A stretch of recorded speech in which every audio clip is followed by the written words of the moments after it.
Assalamualaikum warahmatullahi wabarakatuh. Nama saya Khairunisa Dwi Lestari, NIM 18. Di sini saya akan mempresentasikan tentang asuransi syariah.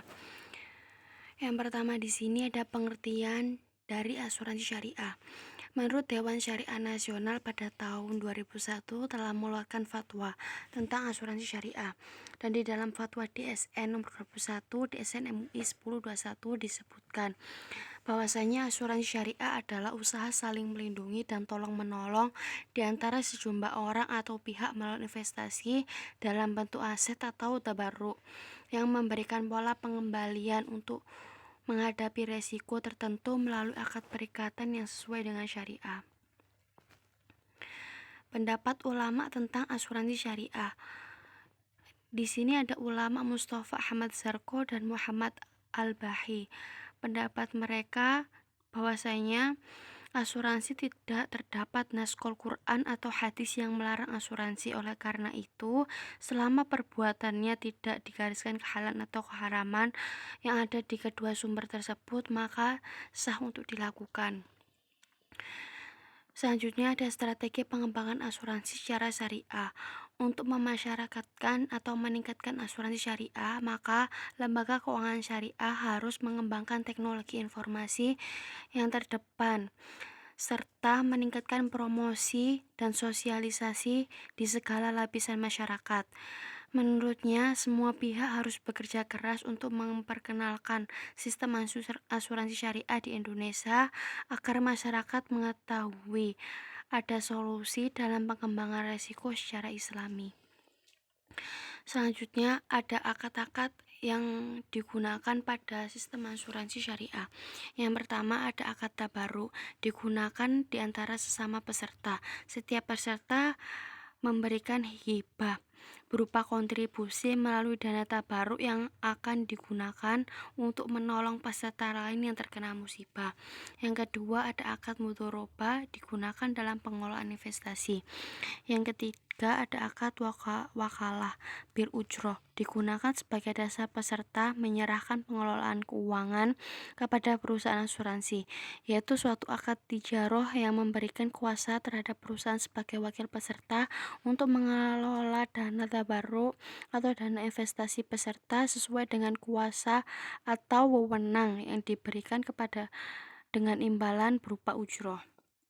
Yang keempat ada akad tijaroh atau akad peserta secara kolektif atau secara individu dengan perusahaan dengan tujuan komersial. Selanjutnya ada prinsip-prinsip asuransi syariah.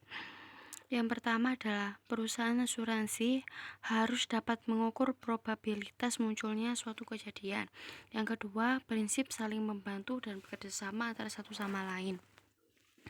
Yang ketiga, prinsip melindungi dari berbagai macam kesusahan dan kesulitan seperti membiarkan uang menganggur dan tidak berputar dalam transaksi yang bermanfaat bagi masyarakat umum. Yang keempat, ada investasi atas dana yang terkumpul dari kliennya yang dikelola oleh perusahaan asuransi syariah yang harus dilakukan sesuai dengan ketentuan asuransi syariah. Selanjutnya ada perbedaan asuransi syariah dan asuransi konvensional. Yang pertama, asuransi syariah memiliki Dewan Pengawas Syariah atau bisa disingkat dengan DPS yang bertugas mengawasi produk yang dipasarkan dan pengelolaan investasi dananya. Dewan Pengawasan Syariah ini tidak ditemukan di dalam asuransi konvensional. Yang kedua, akad yang dilaksanakan pada asuransi syariah berdasarkan tolong-menolong, sedangkan asuransi konvensional berdasarkan jual-beli. Yang ketiga, ada investasi dana pada asuransi syariah berdasarkan bagi hasil mudhorobah, sedangkan pada asuransi konvensional memiliki bunga atau biasa disebut dengan riba sebagai landasan perhitungan investasinya. Yang keempat, kepemilikan dana pada asuransi syariah merupakan hak peserta. Perusahaan hanya sebagai pemegang amanah untuk mengelolanya. Dan pada asuransi konvensional, dana yang terkumpul dari nasabah menjadi pemilik perusahaan sehingga perusahaan bebas menentukan alokasi investasinya. Yang kelima, pembayaran klaim pada asuransi syariah diambil dari dana tabarruk dan seluruh peserta sejak awal telah diikhlaskan pada ada penyisihan dana yang akan dipakai sebagai tolong-menolong di antara peserta bila terjadi musibah. Sedangkan pada asuransi konvensional, pembayaran klaim diambil dari rekening dana perusahaan. Yang terakhir, terdapat pembagian keuntungan pada asuransi syariah, dibagi antara perusahaan dengan peserta, sesuai prinsip bagi hasil dengan proporsi yang telah ditentukan, sedangkan pada asuransi konvensional, seluruh keuntungan menjadi hak milik perusahaan. Sekian dari presentasi saya, apabila ada salah kata mohon maaf. Wassalamualaikum warahmatullahi wabarakatuh.